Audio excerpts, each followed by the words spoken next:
So, I was sick yesterday and overslept this morning, missing both my Friday classes and my shift at work today. So, let's talk about the NaNoWriMo thing.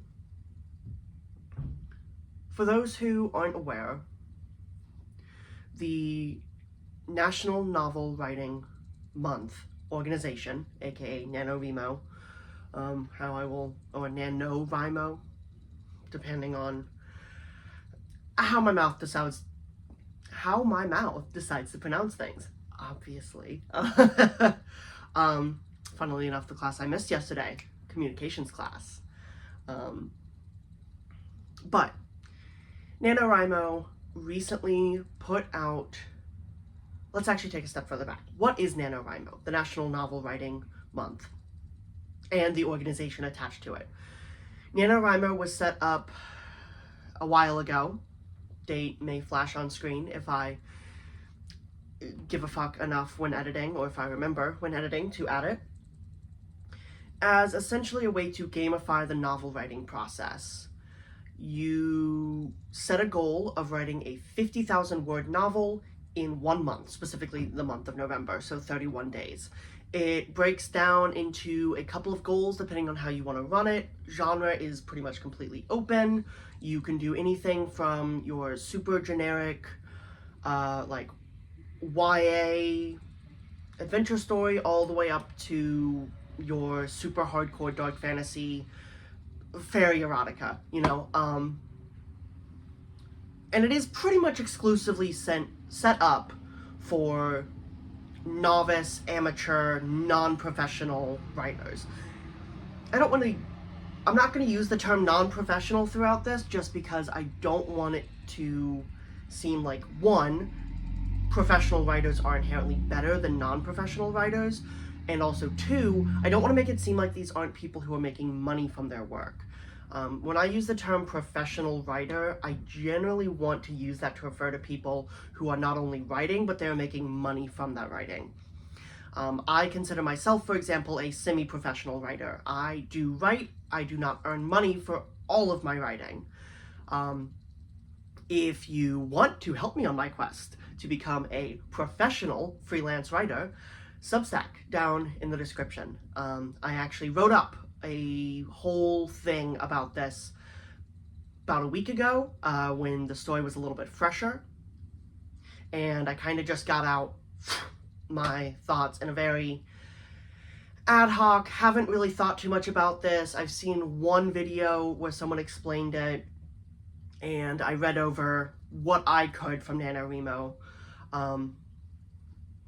to kind of build my opinion, and went from there. I wanted to get something out while it was still fresh, while it was still in the zeitgeist, and now that I've had another week to think about it, I kind of want to explain my thoughts a little bit more in depth. Don't think of this, though, as a conclusion to my thoughts. For one, I have ADHD. There is no such thing as a conclusion to any thought that I have. I'm also human. My thoughts will continue and to evolve over time.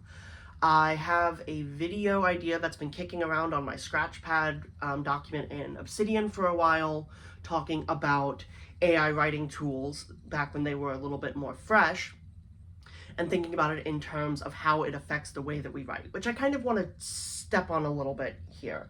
I'm going to step on that video's toes in a way to kind of set up a baseline of here's what I think now. I've done a tiny bit of research.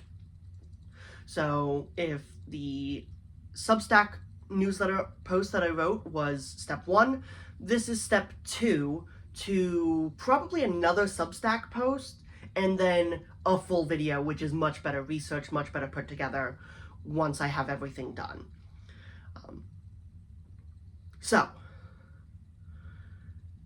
NaNoWriMo. Write 50,000 words, 1 month, 31 days, to make sure that we're being specific, because it is supposed to be the month of November. Any genre, anything like that, there is a huge community that NaNoWriMo has set up in that time of people who are all doing the exact same challenge. a lot of those people are going to be doing the exact same kind of writing that you're doing, rather it be genre, rather it be form, because novels can take a variety of forms. You know, whatever it is that you're doing with your story, there is someone else who is doing something similar that will be able to help you. That's kind of a lot of the point of the social aspect of NaNoWriMo. They even have, from what I've been told, although I was never a part of this myself, I did attempt.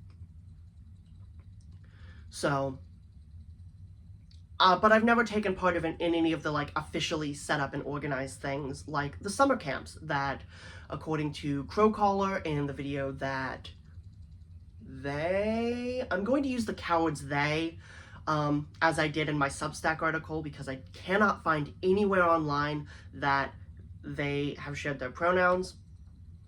And I checked everywhere that I could, other than delving through hours and hours of amazing YouTube content that would have taken all of my time to try and find if there was ever a place where they explained which pronouns they prefer. So I'm using the cowards they. If you know their actual pronouns, please let me know. I will go through and edit the Substack article to swap out if there's something more appropriate, and I'll put a note in the description when I mention Crowcaller's channel and the video that I watched. But in the video that they made, they explained that there was a summer camp that they set up, NaNoWriMo set up, to bring together authors who were taking part in the process before NaNoWriMo even started, like before the actual month had started. Just bring together young, aspiring authors. I do think that this was something that was a little more focused at like your older teen, young 20s range from the sounds of it. I have done no research on this. It did not feed into the article directly that I was making, but it, you know, set it up there as there is a social aspect of NaNoWriMo. There has always been a social aspect of NaNoWriMo. That's kind of half of the point of doing it. Like, yes, you're gamifying it, but you're also making it a collaborative process. So, that's kind of the groundwork that we've set. NaNoWriMo, write 50,000 words, 31 days, with a huge community of people who are more than happy to help you and who are experienced in writing what you're writing, who are literally going through the same process that you're going through, so they know the emotional stakes. So what did they say? Earlier this month, NaNoWriMo came out with a statement trying to clarify their stance on the use of generative AI in specifically writing projects for NaNoWriMo, but if I'm going to be honest, from everything I've heard about the initial statement, it was also a little bit more of like a broad use of generative AI in novels. Their statement, in my opinion, was absolute horseshit. This is the opinion that seems to be held by a lot of people who have thought about this. And so at least I know I'm not alone. I think that their answer was also cowardly. It wasn't really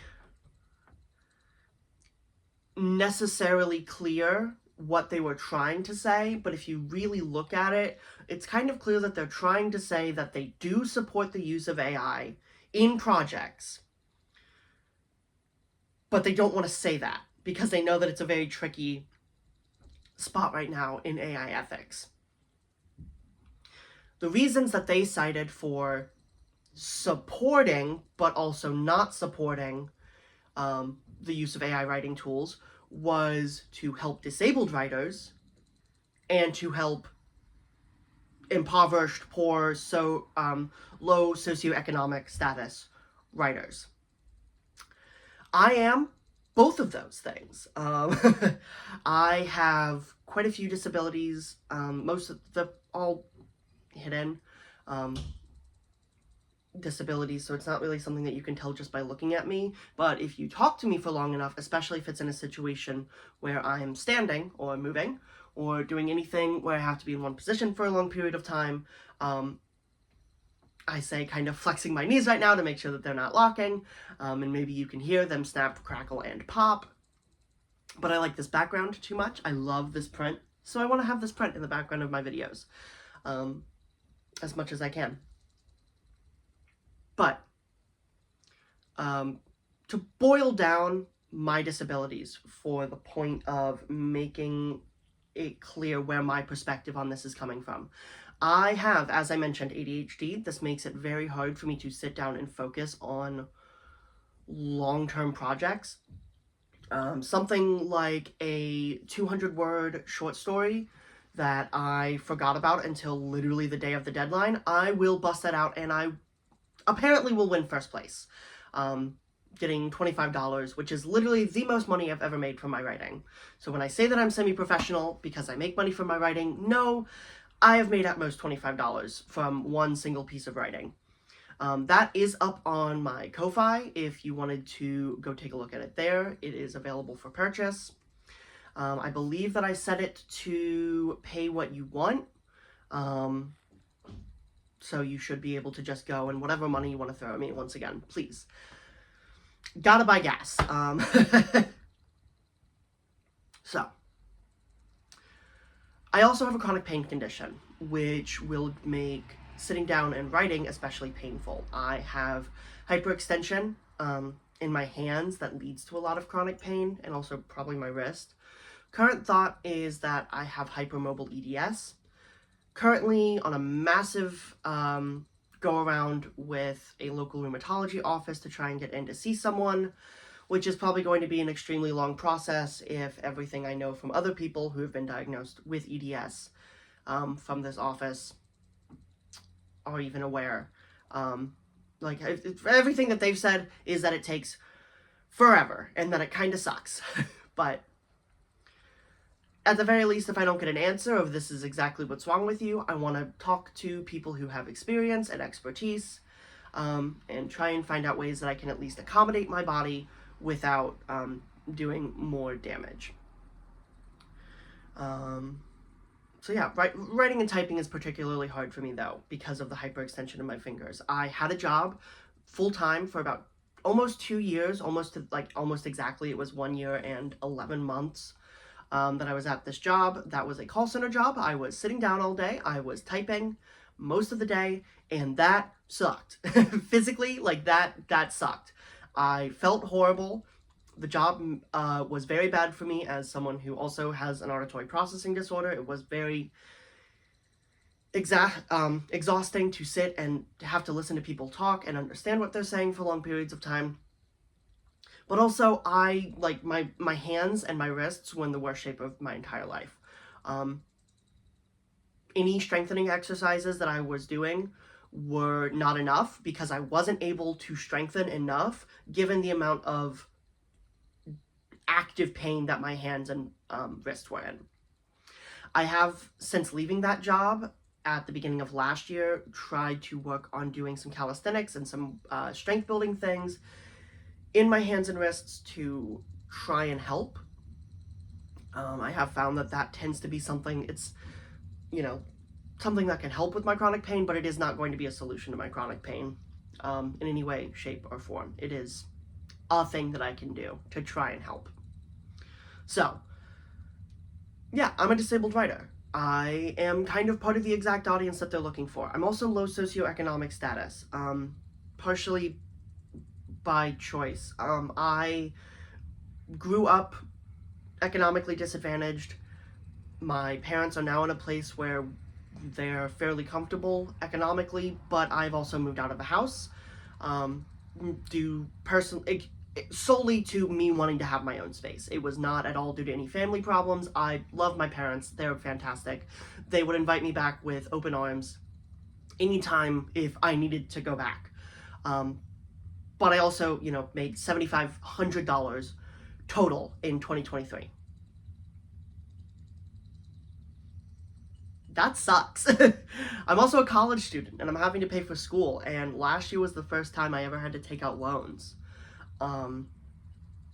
Because due to some college fuckery that I'll talk about at a later point when I make stuff related specifically to college, I have a couple ideas kicking around in my head. I'll go more into that then. So I wasn't able to accept FAFSA for pretty much any of 2023. And that's even part of the, that's even without FAFSA for the beginning of this school year being just an absolute fucking mess. Or the beginning of this year, because they don't do it by school year, they do it by calendar year. So the beginning of 2024 fucking sucked for FAFSA. RIP to all of the FAFSA forms that are currently sitting on a server somewhere completely dead and forgotten. You'll always be with us in our hearts because of the amount of bullshit we had to go through to put it in the first time, much less putting it in the second time when the new term started and we were able to resubmit. So, I'm disabled. I am economically disadvantaged. I am exactly the person that NaNoWriMo is supposedly speaking to, and I still think that they're acting cowardly. Obviously, I don't speak for the entire disabled community. I don't speak for the entire community of people of writers who are economically disadvantaged. I speak only for myself here. But I still think that their statement was cowardly. To boil down the arguments for both of those, for disabled writers, AI writing tools are helpful in assisting people who have difficulty with typing, or writing for long periods of time, chronic pain conditions, pretty much anything that would stop them from being able to create a 50,000 word novel. We'll start with that one first. I am someone who has all of those things. I am someone who struggles to sit down and actually write things for long periods of time, and then if I do have something that I'm very passionate about, and I get to the end of the line with the first draft, it never makes it past the first draft. I have a writing project that I had been talking about all of last year, pretty much, that I was hoping to get out by Christmas. It is a 15,000-ish word module for Vampire the Masquerade 5th edition. It is a murder mystery, which is one of my favorite genres to write in. The first draft is done. The second draft is largely done because it didn't need much of a second draft. I playtested it with two groups, a group of my normal tabletop group, and also some people at my college who are part of the tabletop club there. And it got glowing reviews. You know, there was a couple little bits and bobs there that people said, maybe fix this, maybe fix that. You know, most of that has been done. I just have to write the conclusion. And then, you know, hit publish. I have it mostly set up, too. I mean, I'll have to go through after I edit literally any part of it to make sure that everything else is still edited correctly. But I have not touched it since July.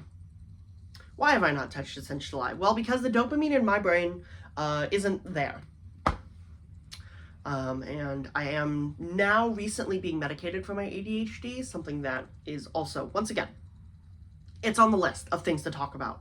I have opinions about the medical model of disability. I have opinions about psychiatry. I am going to read a whole bunch of Foucault, and then I'm going to talk about it because I hyperfixate on philosophy. We're not even to the part of this video yet where I'm talking about philosophy, and I'm already talking about philosophy.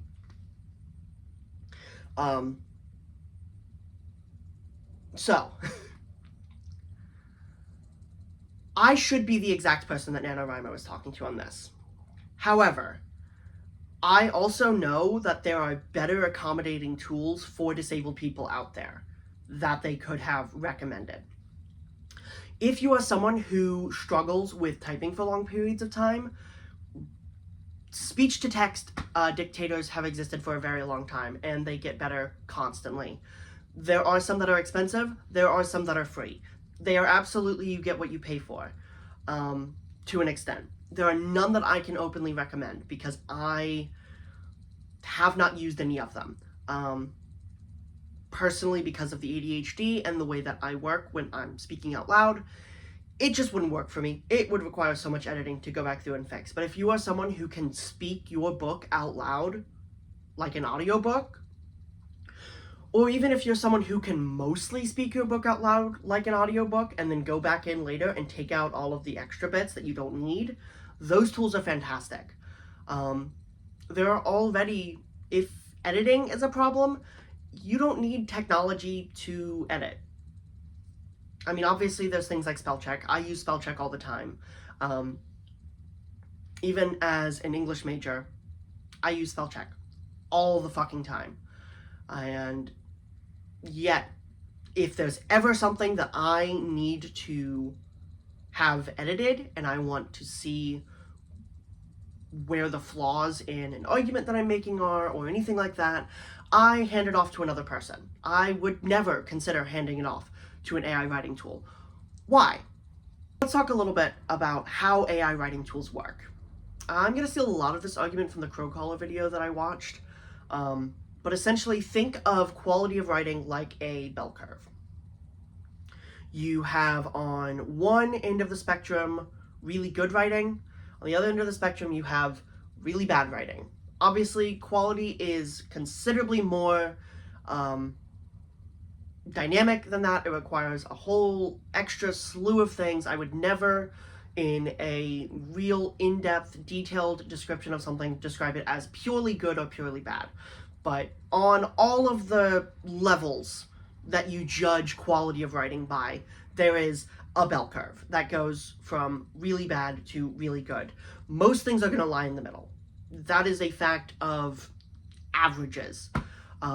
Average quality writing is going to be the most common because it is the average.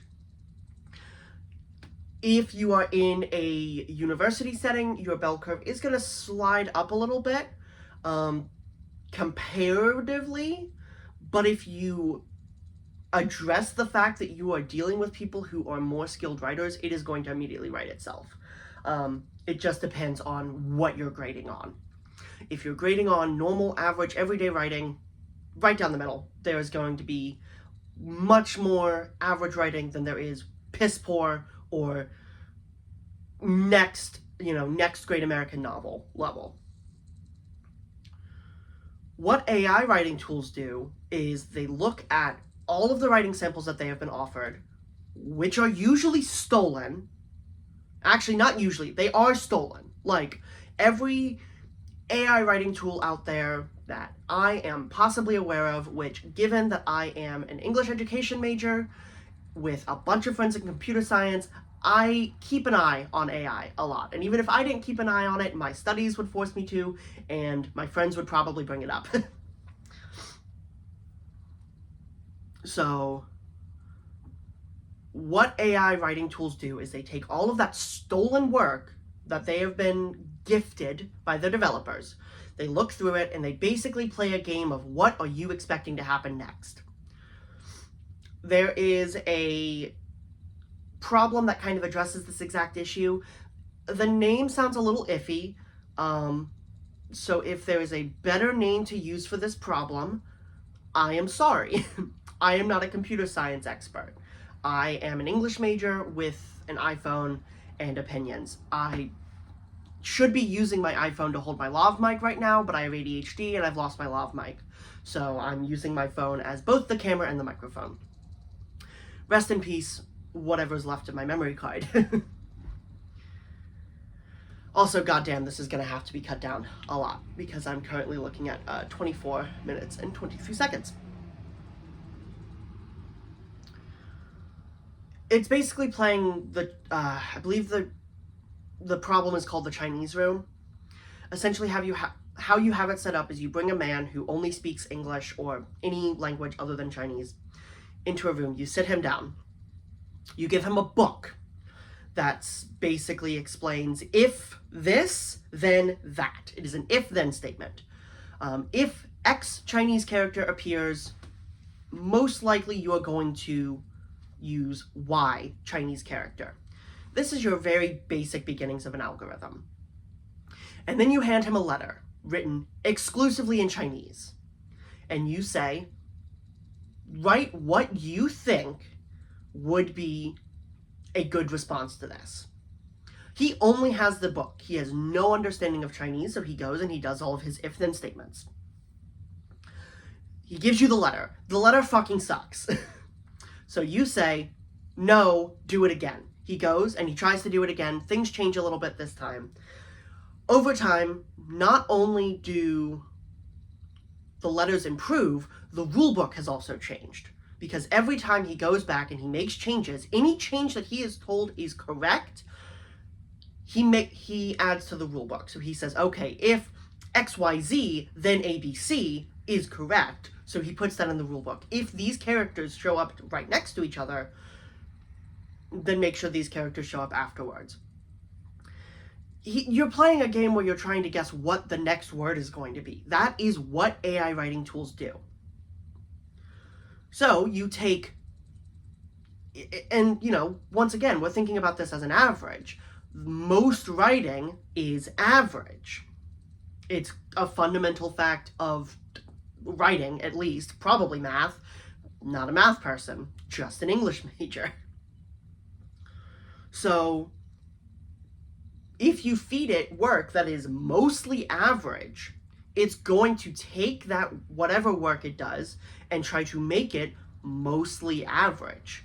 If you're down at the piss poor end of things, well, it's going to pull you a little closer to the center. It's going to make your writing a little bit better. But if you're on the really good side of things, it's going to take that work and it's going to pull it to the center, and it's going to make it a little bit worse. You can ask it for an explanation on why it does the things that it does, but it doesn't know because it doesn't know English. It knows if-then statements. It can try and give you its best approximation of why it's making the choice that it does, but it typically sucks at that.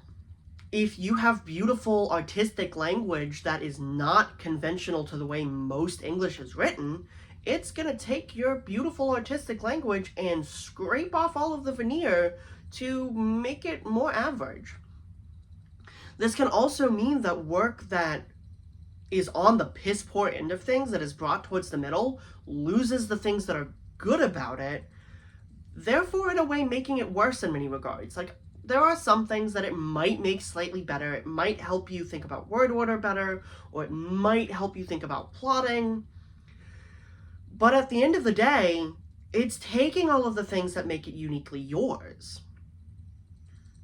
So they're saying that you can use generative AI to write the story, and then you can use generative AI to edit the story.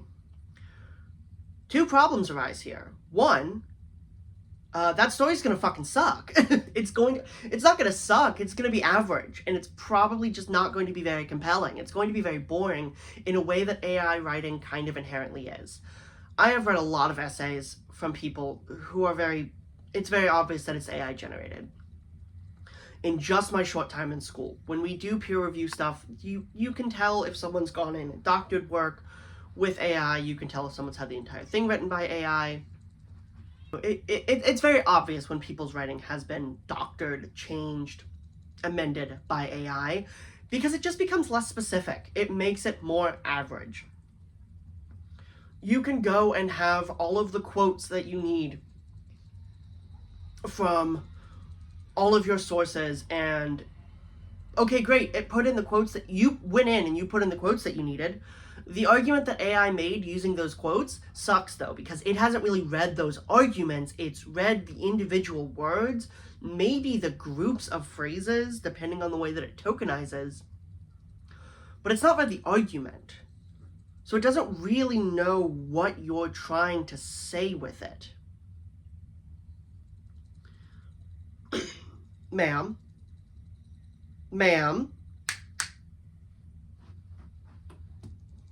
I'll pick you up and I'll put you in the video.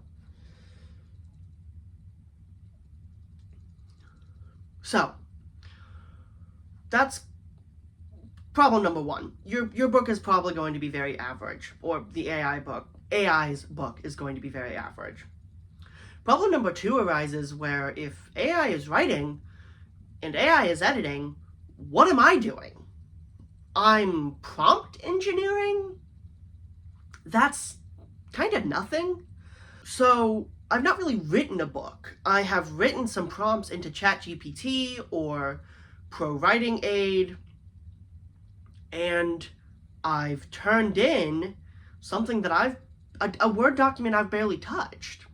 That is, like we said, made an argument one, probably gonna suck. It's probably gonna be really bad. And you as an individual, let's say that you as an individual writer, okay, you have chronic pain, like I do, so you can't sit down and type for long periods of time. This In this hypothetical scenario, it precludes you from writing 50,000 words, but not from editing 50,000 words. You can go through and do all of the editing. In the words of one of my old band teachers, you can't tune a wrong note. You can't take something that is already bad and polish it to be beautiful. You would have a polished turd. And if you scratch below the veneer of that editing that you've done, it's still going to be a turd. If you put lipstick on a pig, it's still a pig.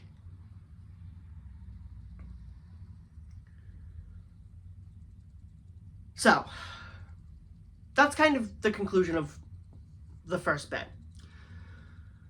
Complaints against AI writing tools are ableist because of the help that AI writing tools give to disabled writers. Bad argument. I also, in many ways, think that when they came out with their second statement, which coincidentally they just edited the original webpage to put up the new statement, which, at least at the time that I wrote my Substack article, meant that it was damn near impossible to go through and actually find the original statement. Maybe someone archived it on the Internet Archive. I really hope that they did. Maybe they didn't, and maybe it's gone. Other than the people who have gone through and quoted it. Because there are people who have covered this extensively. But they put up a second statement, basically saying that we can't allow for selective prejudice. If we're going to build a community that doesn't have prejudice against disabled people because of the difficulties they have with writing, we also can't have prejudice against the tools that disabled people use to help them overcome those things. This is kind of a better argument. It's still not good given the context, but I think that it is at the very least a better argument than what they were making before. As a disabled person, I do use certain mobility aids. Most often, this is knee braces. I actually typically wear it under my clothes when I remember to wear them. But there's also been times in videos before where you can see that I have on a wrist brace. I'm in the market to getting some ring splints because I think that they would be really nice, but I want to save up and get nice ring splints because I do believe that disabled people should be able to get access to things that look nice for our mobility aids. I have used a wheelchair before. I wouldn't necessarily call myself an ambulatory wheelchair user most of the time, but there have been times where I've used a wheelchair before to get around. I have been in the market to get a set of crutches to use. Something to help take weight off of my hips and knees, which are where most of my pain with walking comes from. I considered for a short while a cane, given the issues that I have, which aren't really balance-based and they aren't really back pain-based. Well, I have back pain, but it's not really from walking. I've decided a cane isn't necessarily for me. But when I do get whatever mobility aid I end up getting, I do want it to be nice. And I do want to make sure that whatever community that I'm in is accommodating of it. You know, getting a little bit into your social model of disability here. Disability does not come from within my own body. It comes from the society that I live in and their failure to accommodate my disability. There are some flaws with the social model of disability. I've recently been reading Alison Kafer's Feminist Queer Crip, especially the intro, Imagined Futures, where she goes on to talk about her preferred model of disability, which she calls the political relational model. In the political relational model, it is very similar to the social model of disability, except for disability does not belong necessarily within society, but in institutions. It belongs in the government that will not provide disabled people with the things that they need. It exists in the hospital that thought it was too expensive to put in more than one elevator in the entire building. It exists in the school who thinks that it's too expensive to hire enough special education teachers to accommodate all of the disabled students. Kind of, once again, a lot of the same ideas as the social model of disability. Disability is found not in a disabled person's inability to walk up a flight of stairs. Disability is found in the lack of a ramp. But it goes on to explore why there's not a ramp. Most of the time, it's money. Most of the time, the institution thought it would be too expensive. Sometimes, it's inherent malice. The political relational model, well, of course it does want to dissect that difference, says at the end of the day, there's still not a ramp. So, yes, we should be very accommodating as a writing community of whatever tools disabled people need to use in order to make good writing. But I can still tell you that your tool is garbage, not because it's a disability accommodation, but because it makes bad work. Once again, AI writing tools don't make good writing. AI writing tools make C-grade writing. And we aren't okay with making C-grade writing. You don't get into writing, unless you're Colleen Hoover or James Patterson, with the attempt to make okay writing.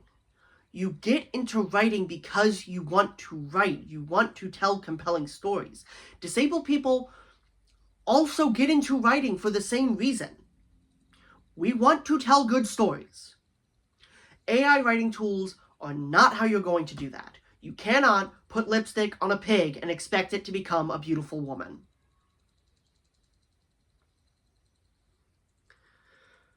Okay. Keeping in line with the idea of a political relational model of oppression, let's talk about socioeconomic status. As I said before, I am pretty economically disadvantaged. I grew up very economically disadvantaged. I am lucky that even though I only made $7,500 in the entirety of 2023, I had people who were able to help me to cover rent and to cover expenses, to help me go through the process of setting up loans. I was very lucky to not get rejected for loans because of living in a low-income neighborhood that has historically been redlined. I was very lucky that when I did decide to make the decision to move out with my friends, I had a little bit of money left over from my full-time job to help get my foot in the door with a landlord who we have disagreements with, but a landlord who does, at the very bare fucking minimum, not have a problem with the fact that he's renting to a bunch of college kids. Rent's still expensive. I pay about $550 a month for rent, and there's 6 of us. We all pay about the same amount. I pay a little bit more because of the fuck-ass cat sitting on my bed just out of frame. She's completely ignoring me, pretending like I'm not even here. She's not asleep. She's fully awake. She's looking around the room. I'm economically disadvantaged. The argument that they make is that AI writing tools are an affordable way for people who are economically disadvantaged to get access to editing for their work. If only you had created an entire community of people with the same fucking goal, who you have set a precedent for to have beta reader, to reach out to your community for beta reading. If only, in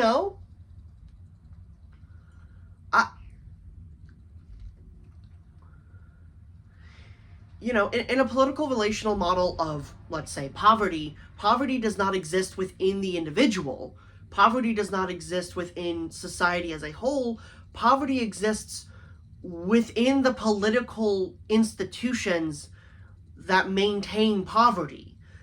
It exists in the government that defunded welfare. It exists in the business owners who steal surplus labor value from their employees and turn it into profit. It exists in the academic institutions that charge so much money that it becomes near impossible for impoverished people to achieve any source of social mobility. It doesn't exist in me. And it doesn't exist in you. And it doesn't exist in any individual one of us. It exists in the institutions that keep you impoverished. One of the ways that you fight against institution is through community. Communities can, at the very least in the short run, provide ways to help alleviate the stressors of poverty. You can have community dinners, you can have libraries, free libraries, where, the free little library, which lots of communities have set up, where there is the social expectation of take a book, leave a book, but that doesn't have to be at the exact same time. The community that NaNoWriMo has made can help alleviate the stressors of poverty by acting as beta readers, by acting as editors, by acting, I wonder almost if the NaNoWriMo people thought that the only people who would do editing work for people who have written a 50,000 word novel are people who are getting paid for it. And I mean, I can kind of see your point. I definitely would want maybe a little bit of money if you expected me to read an entire 50,000 word novel and do a full edit on it. But most people aren't asking for that, NaNoWriMo.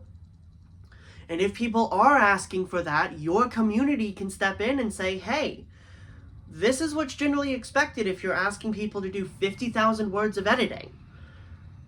How about you chunk it up into chapters, send it to multiple beta readers who have time, who are taking part in NaNoWriMo, who know what you're going through, who are familiar with your genre and with your form. They will do it for free. There are websites that you can, even not at all connected with NaNoWriMo, that you can go to and you can publish your work on there for beta readers to read and give you comments. You retain full copyright, full ownership of it. There's the other thing too. At least for most people, the goal of writing a 50,000 word novel, I would say, is to publish it. I don't think that's a controversial statement. That if you take all of November, 31 days to write 50,000 words, you probably want to publish that somewhere with the possibility of making money. Is it going to go to one of the big five? Maybe, maybe not. Are you going to self-publish? Maybe. Are you going to serialize it and publish it in chunks on someplace like Substack or Ko-Fi? Maybe. But you want to publish it because you want to make money, because you want to at least be a semi-professional writer. Some people write 50,000 word novels for the love of the game. A lot of us would probably say that we would continue to keep writing even if there was no potential of us being paid for it. I myself would absolutely continue writing if there was no potential of being paid for it, with the sole exception that I do have something that makes me money. Because I've got to eat. Because I've got to get gas. Ko-Fi and Substack in the description. Please, for the love of God, I'm on half a tank of gas. So where do the problems come in with using AI writing tools? Long story short, the work you get from an AI writing tool cannot be copywritten. This goes all the way back to a Supreme Court case involving a monkey who took selfies with some guy's camera, and then the guy tried to sell it, and then someone got pissed at him for trying to sell it, or something like that. I don't know. I'll put information about the legality of copywriting work created by non-humans below, but that's kind of what it boils down to. Work created by non-humans cannot be copywritten, which means you can't effectively sell it. You can't send it to a big five publisher and say, oh, by the way, you can't copyright that. Someone could take the entire thing, publish it on their own. You'd have no say. You wouldn't be able to support me in fighting that as a copyright claim because I used an AI writing tool and therefore my work can't be copywritten. A lot of big five publishers, from what I've heard, I don't want to name any names because I don't know for sure, but rumors going around. A lot of some of the big five publishers are specifically putting non-AI clauses in their work. They already have a clause in their contract stating that the work has to be able to be copywritten, which means that it can't be just work you stole from the public domain, or it can't be work that you are plagiarizing, But a lot of them are being more explicit and saying no AI No generative AI is allowed in this work because of the difficulties with copywriting. It's kind of shitty that the only reason they care about it is because the work can't be copywritten and not for the fact that the writing is probably bad. But once again, I will refer you to Colleen Hoover and James Patterson.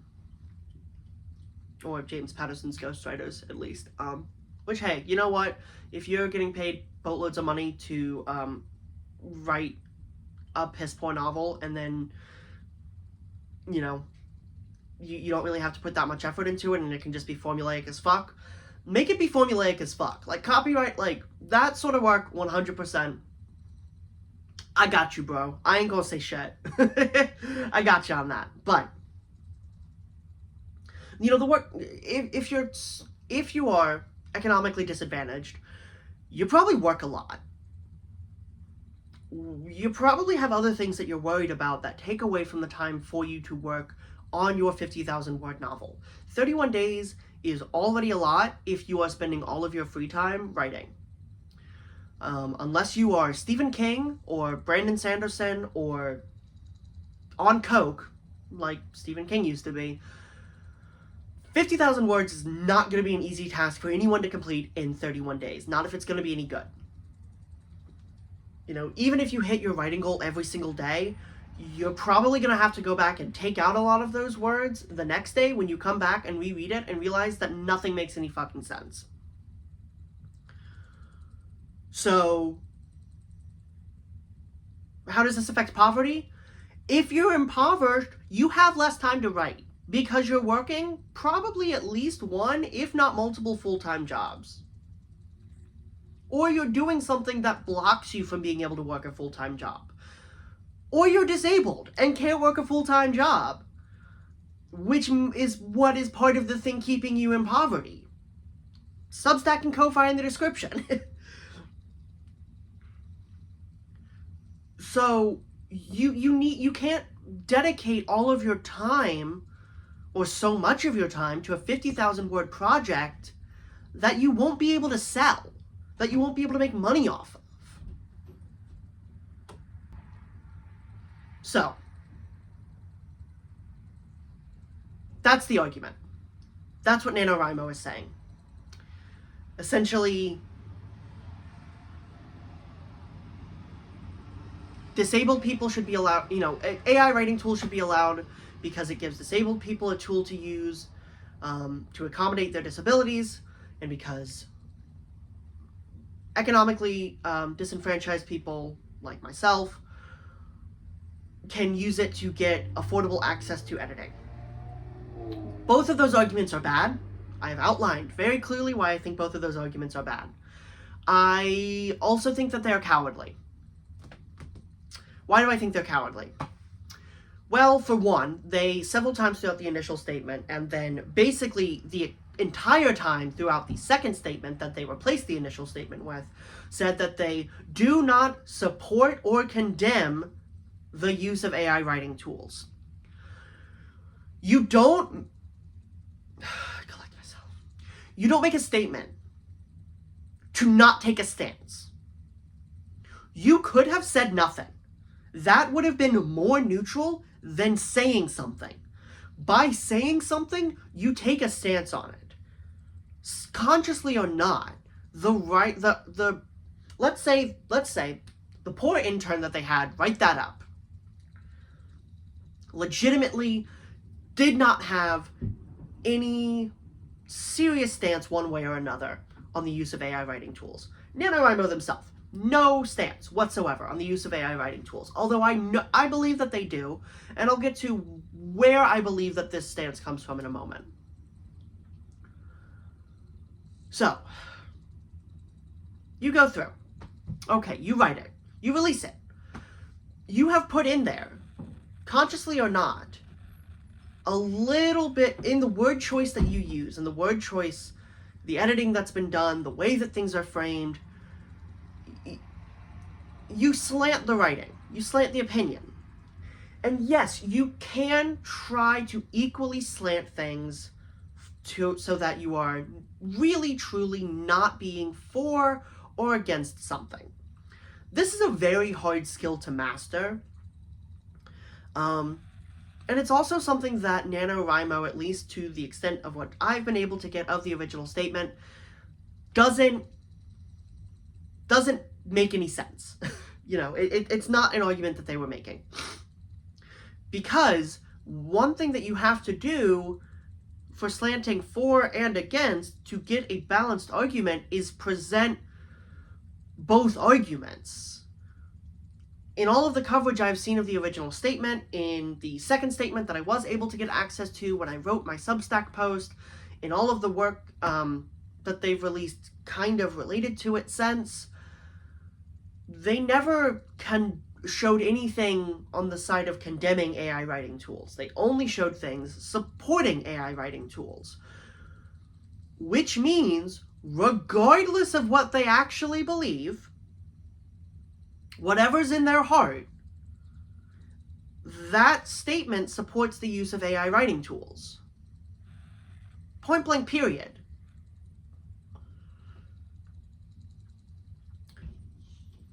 But I know that they have a stance.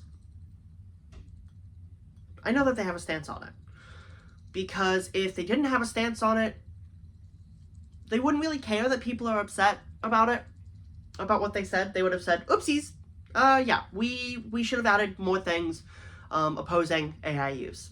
We'll go through and we'll add that. We'll take in some of the arguments from the anti-AI use crowd, from disabled people, from impoverished people who are affected by this. Like myself. NaNoWriMo, hit me up. I will be a paid consultant, $40 an hour, to tell you why I think your statement was horseshit. But they do have a stance. They do support the use of AI writing tools. This year, more than ever, because the use of AI writing tools supports them. One of their principal sponsors for 2024 is a tool that I mentioned before, ProWritingAid. ProWritingAid is an AI editing software that you can use to help edit your work. I have never used ProWritingAid because AI editing tools suck, and also because I have real people in real life who will edit my work for me. Not videos, I edit all of those myself, because I'm not going to subject anyone to watching this full video uncut. As of right now, it's currently sitting at 56 minutes and 11 seconds, and I'm hoping to get it down to under 45. We will see. Because remember, this is step 2 in a 4-step plan to talk about AI writing tools. But when one of your principal sponsors is an AI writing tool, and one of the hottestly debated topics in your community right now is whether or not using AI writing tools is ethical, you kind of have to come out and say, no, nope, it's fine, use AI writing tools, we don't care what you do whatever you want, use the AI writing tools. But you kind of see what I'm going for here. They have a stance that's motivated financially. They want you to think that it's okay to use AI writing tools because they want you to use an AI writing tool. Or at least they want you to not get mad when your friends use an AI writing tool. Because that AI writing tool is paying them enough money to at least be considered a principal sponsor. I have never sponsored NaNoWriMo. I don't know how much that cost.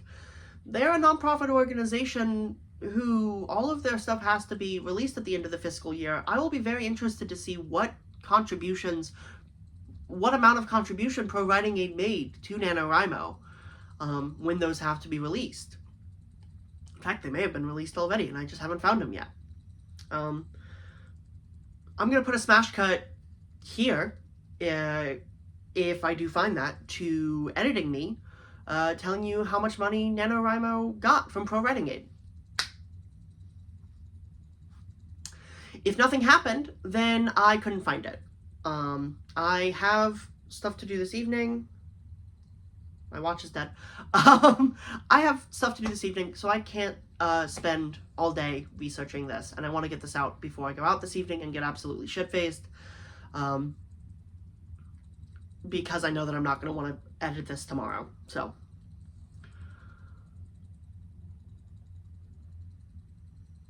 that's basically it, you know. I think that their statement is cowardly. I think that their statement is wrong. I don't think that it's well argued. I think that they should have been more upfront with why they're saying the things that they are. Even if Pro Writing Aid didn't come to them and say, you have to make a statement that supports the use of AI writing tools, maybe they did, maybe they didn't. I don't care, because at the end of the day, the result is the exact same. Once again, disability does not come from society. Disability comes from the institution. Poverty does not come from society. Poverty comes from the institution. If anything, the institution works against society to serve its own ends. And its own ends are going to be influenced by the thing that keeps it in power. I'm not saying that NaNoWriMo is some evil institution trying to take over the world or even take over writing. But they are a non-profit corporation. They are still a corporation at the end of the day. They have people they have to pay. They can't take money from a AI writing tool company and then trash AI writing tools. They would lose their funding. They'd lose money. So, yeah. There it is at the end of the day. Their statement was cowardly. I don't think they argued it very well. It wasn't particularly fair or honest, in my opinion, given everything that we know about their sponsoring, and I don't like being used as a shield. I've tried to think through why their support of AI writing tools specifically has angered me so much, because there's lots of companies, like really truly evil companies, like Microsoft and Apple, and also Google. Fuck all three of those companies. Even though I'm recording this on an iPhone, I'm going to edit this on a Dell laptop running Windows 10, and then I'm going to publish it to YouTube. Fuck all three of those companies, you know, at the end of the day. And they've all come out, and they've all very strongly supported the use of AI tools in various ways. But I don't really care. I mean, I care, and I'm going to argue against it, and I don't think that it's right, but it hasn't driven me in the way that NaNoWriMo's decision has. And I think it's two things. One, I do feel betrayed as someone who's been a part of the freelance writing community for a very long time. NaNoWriMo has kind of been a beacon of good moral activity for a long time. It's been a very strong and positive force in the community. Even though there have been mistakes that have been made, there have been people who have used NaNoWriMo for very bad ends before, there have been abuse allegations. If I find anything about them, I'll put some information here or in the description. Trigger warning to anyone ahead who wants to look into them more. I have heard that there was some particularly nasty stuff happening. And I'll put any appropriate trigger warnings once I find information with the info that I provide. So it does feel like a betrayal, in a way. What it also feels like, though, is it also feels like I'm being used as a shield. And I don't like that. I am not a shield. I'm a person who has my own opinions. I could have come out and said, if I was using AI writing tools as a disabled person, as a poor person, and I wanted to come out and defend it, I could have come out and made a much better argument, you know? And I could have said, you know, from my experience as a disabled person, from an impoverished person, this is why I'm choosing to use these tools. Here's the arguments that I expect to get in return. Maybe they're fair, maybe they're not. Here's why I don't think that those are particularly persuasive. NaNoWriMo's not a person. NaNoWriMo's a group of people, but they're an institution who is trying to use people like me, people like my friends, as a shield to defend them against possibly losing funding from a large sponsor. They're using us to make money, in a way, or avoid making less money than they would. maybe all of the pro writing aid money's already been spent, and if they end up violating a contract with them by being too anti-AI, they're gonna be fucked. They're gonna have to pay them a lot of money that no longer exists because it's been sent out to people in terms of paychecks and things. They could have not taken the money. You know, they could have avoided working with Pro Writing Aid or with Grammarly or with anyone who, you know, or with any company that uses AI writing tools. But they did still choose to take the money. And I know, once again, people have to get paid, people have to eat. I absolutely have to eat. For the final time, Ko-Fi and Substack are in the description. If you want to buy me a Cravings box from Taco Bell, they are $8 in my area. Please, this is fucking ridiculous.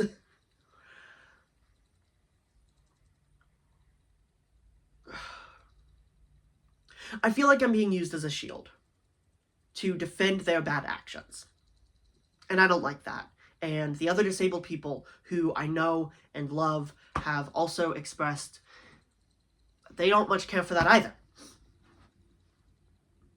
So don't use AI writing tools in your work. It's going to be bad. You're not going to be able to copyright it. You're not going to be able to make money from it. If you're doing it for school, I pinky promise, we can tell. I've seen it. I've not seen anyone's academic career be ruined by it, but my academic institution, the university that I go to, both in the College of Education and in the English department as part of the College of Arts and Sciences, both of them have pretty strong rules against the use of AI. I mean, they have some flexibility for the teacher to decide what is or is not considered academic dishonesty, but it is considered academic dishonesty. It can lead to serious consequences like failing the assignment, failing the class, or expulsion. And we can tell. And it's bad. So, yeah. Don't use AI writing tools, basically. And until NaNoWriMo comes out and amends their statement to not be such cowardly assholes about it, maybe don't participate this year. I know people who this is going to be the first year in a decade who aren't going to participate in NaNoWriMo. If you know anyone like that, consider supporting their work. Fuck AI. Fuck NaNoWriMo.